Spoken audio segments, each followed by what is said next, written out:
You are standing in an open-air arena. Dirt floor, stone walls, 10,000 people packed into raised stone seats in the midday sun. Your hands are bound. You have not eaten in 2 days. This is not a gladiatorial contest. You are not here to fight anything.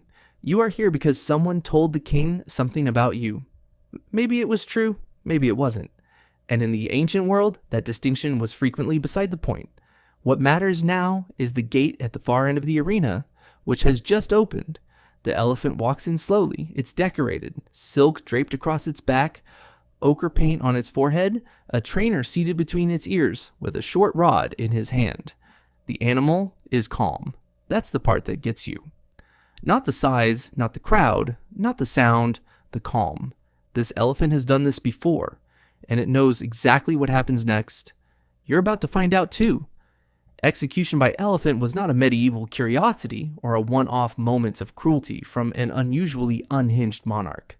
It was standard judicial procedure across South and Southeast Asia for roughly 2,000 years, documented in Tamil, Sanskrit, Sinhala, Persian, Portuguese, and British colonial records. Indian kings deployed trained execution elephants at least as far back as the Maurya Empire, around the 3rd century BCE.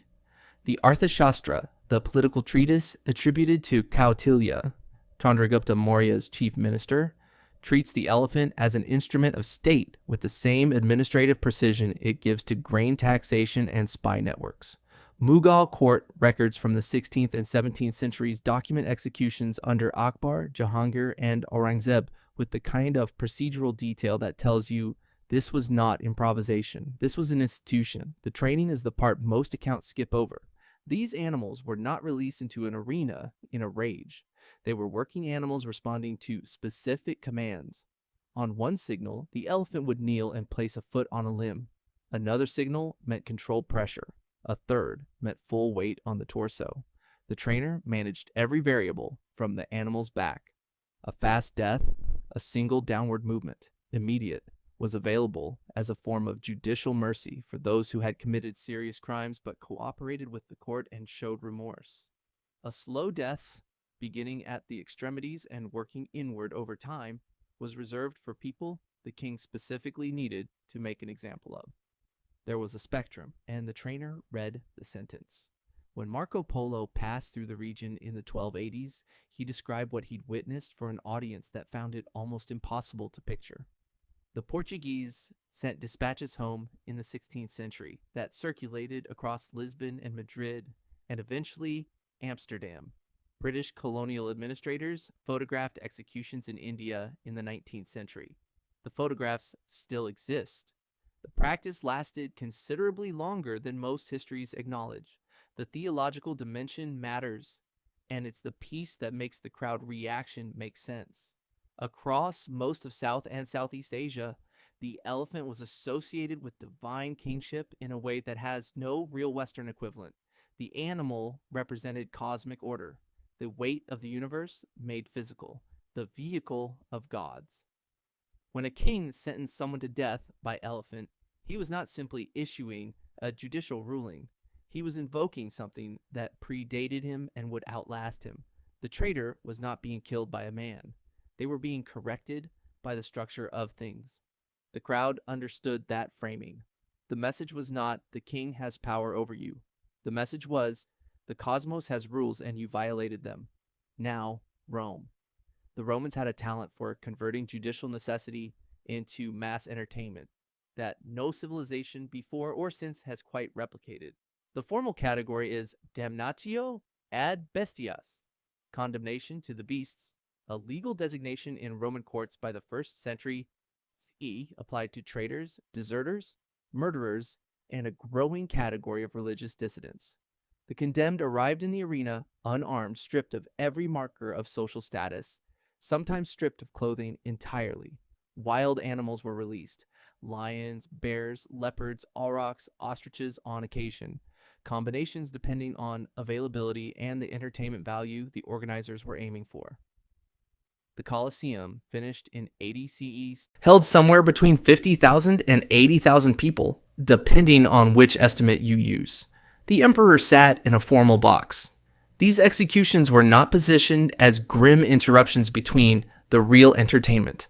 They were the midday program, scheduled between the morning animal hunts and the afternoon gladiatorial bouts, and the historical record suggests they were popular.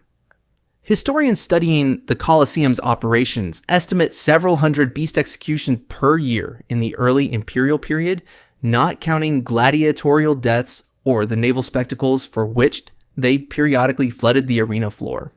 But the beast attacks were not Rome's primary instrument for dealing with traitors.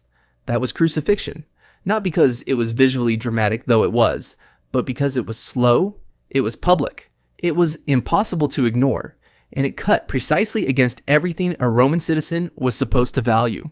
You were stripped naked, you were beaten with rods, you were nailed through the wrists to a crossbeam, raised and left.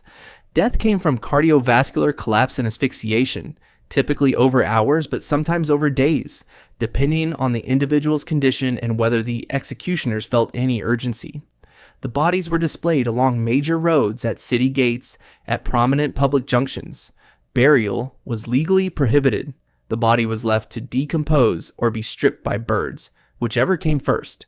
The traitor deserved no more dignity in death than roadkill. When Crassus suppressed Spartacus's revolt in 71 BCE, he crucified 6,000 of the captured slaves and rebels along the Appian Way, the main road from Capua to Rome, 210 kilometers. One crossed roughly every 35 meters. For weeks, anyone traveling that road could not see the beginning of them or the end of them. 6,000 people on one road at the same time. That is not a judicial sentence. That is a sentence addressed to every person who has ever thought about doing what those people did.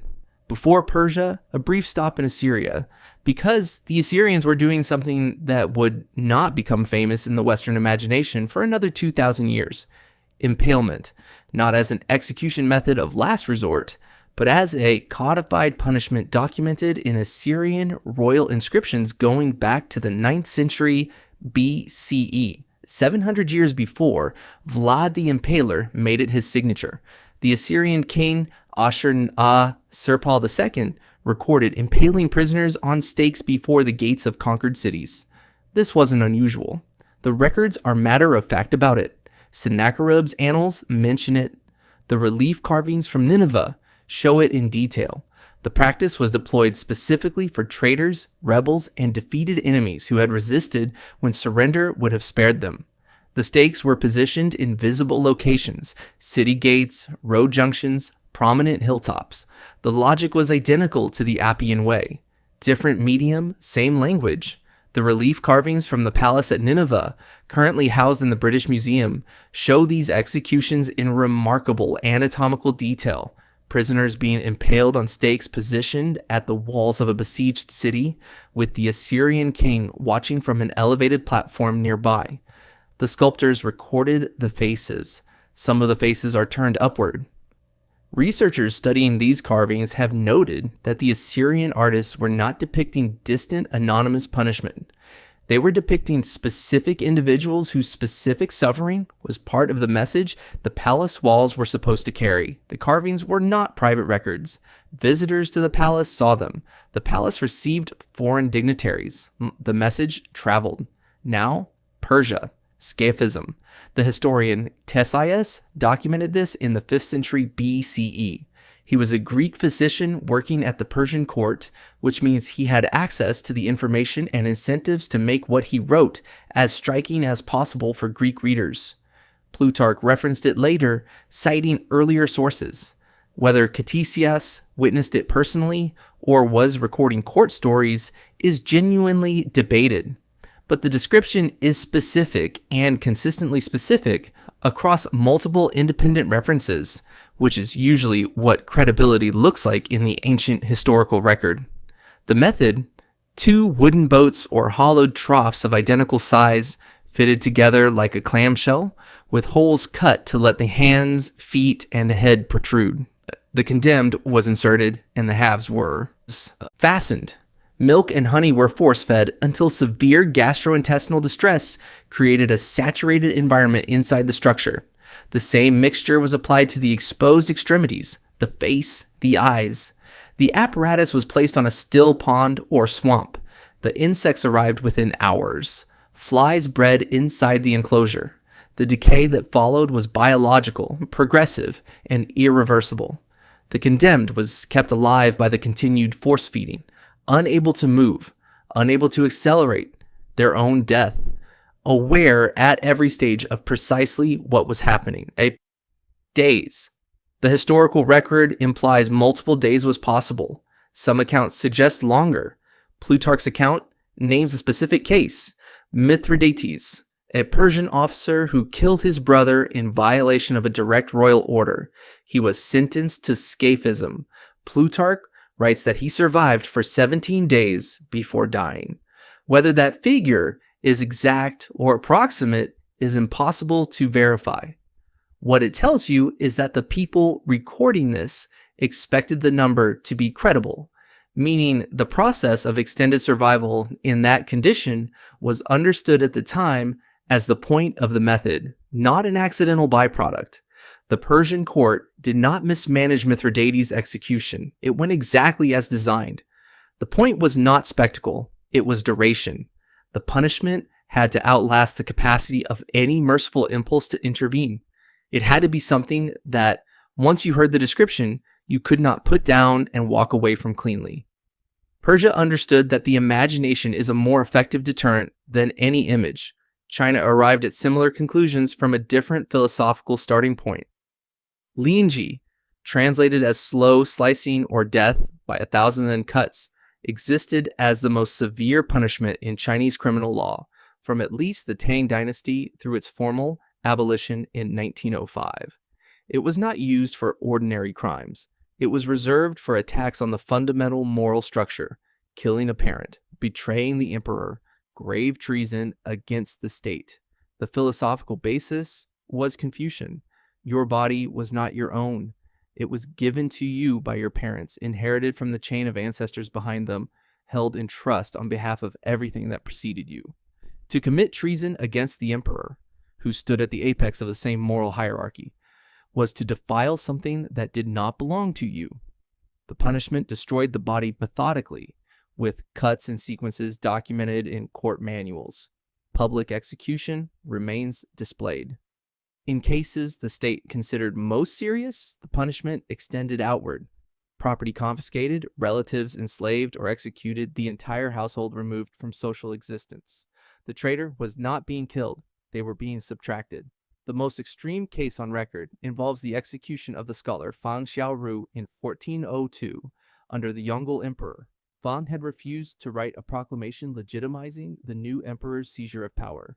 He was executed by lingchi. Then the emperor went further. He ordered the extermination of Fang's clan to the 9th degree. That means every relative traceable to 9 levels of kinship connection. Estimates of the total number executed range from 800 to over 870 individuals. The Yongle emperors reportedly threatened this outcome in advance, and Fang Xiaoru is said to have replied that he would refuse regardless, even if the emperor extended the punishment to 10 degrees. Whether Fang actually said that is disputed by historians. That the story circulated and was recorded tells you something about what the Chinese court understood about the relationship between a man's conscience and the consequences his refusal carried beyond himself. The punishment was not designed to change one person's mind. It was designed to make every person who might ever consider a similar refusal think about every person in their family at the same time. England codified treason punishment into a procedure so precisely documented it reads like specifications for a piece of machinery. The sentence for high treason, unchanged from the 13th century through 1782, required the condemned to be dragged through the streets on a hurdle to the execution ground, hanged until nearly but not quite dead, removed from the gallows while still alive, disemboweled and the entrails burned before their eyes, castrated, beheaded, and finally divided into 4 quarters, each sent to a different location for public display. William Wallace received this at Smithfield in 1305. His head went to London Bridge. His quarters went to Newcastle, Berwick, Stirling, and Perth. placed at the corners of the territory that had fought hardest against English control, displayed where the resistance had been strongest, left for the people who had supported him to walk past.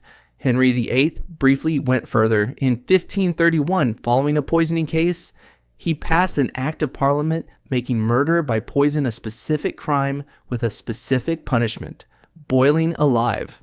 At least 2 people were executed this way during his reign. The act was repealed under Edward VI, but while it was in force, England was boiling people in public cauldrons at the king's command.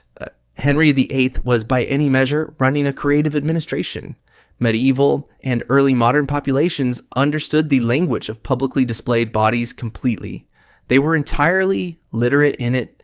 The head on the gate, the quartered remains at 4 city entrances. These were not decoration, and they were not sadism for its own sake. They were information delivered in the medium available to states that had no newspapers, no broadcasts, no digital reach. They were statements addressed to everyone who saw them and everyone who heard about them. Here is what the state is willing to do. Here is what it has already done. Here is the cost of betrayal, itemized by body part. They're distributed across the geography of the kingdom. Here is the thread running through all of it. The elephant, trained to crush on command in an Indian arena. The 6,000 crosses on 210 kilometers of Roman road. The Persian boats on the stagnant pond.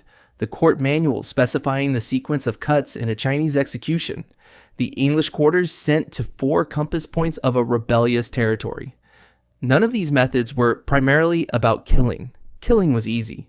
These were communication systems built around the one material the ancient world had an unlimited supply: the human body in public space. The people being executed had committed a specific crime: betrayal. They had taken everything membership in the group provides: protection, resources, status, the safety of the collective, and used it to attack the structure that gave them those things. That was the unforgivable thing. Not violence, not theft. The specific act of using the group's trust as a weapon against the group. The punishment had to match that specific crime, and matching it meant not just ending the person, but erasing them as a social entity, destroying the body, distributing the remains, implicating the family, poisoning the legacy, making the point not to the traitor who was already finished, but to every person watching, every person who would hear the story, every person who might one day face a similar choice. The social contract has always had a penalty clause. Ancient kings just made sure you could see it from the road, and the people who designed these systems understood something that modern legal theory sometimes underweights. The punishment is not primarily for the person receiving it. By the time the elephant steps forward, the pedagogical function of the exercise is already complete. The punishment is for everyone else. We've traded the elephant for courtrooms and due process. The quartering has become asset forfeiture, public trials, and the specific modern spectacle of a person's professional and social existence being dismantled in real time across platforms that didn't exist 2 decades ago. The medium is different. The crowd response is recognizably the same. Watch what happens to someone whose betrayal goes sufficiently public. Watch how the scale of the response correlates with how many people feel betrayed. The arena is smaller now, and the elephant is considerably more metaphorical, but it's still in there. Which one do you think was actually the worst? The elephant, the road of crosses, the boats, the boiling? Leave it below. I want to know where you draw the line.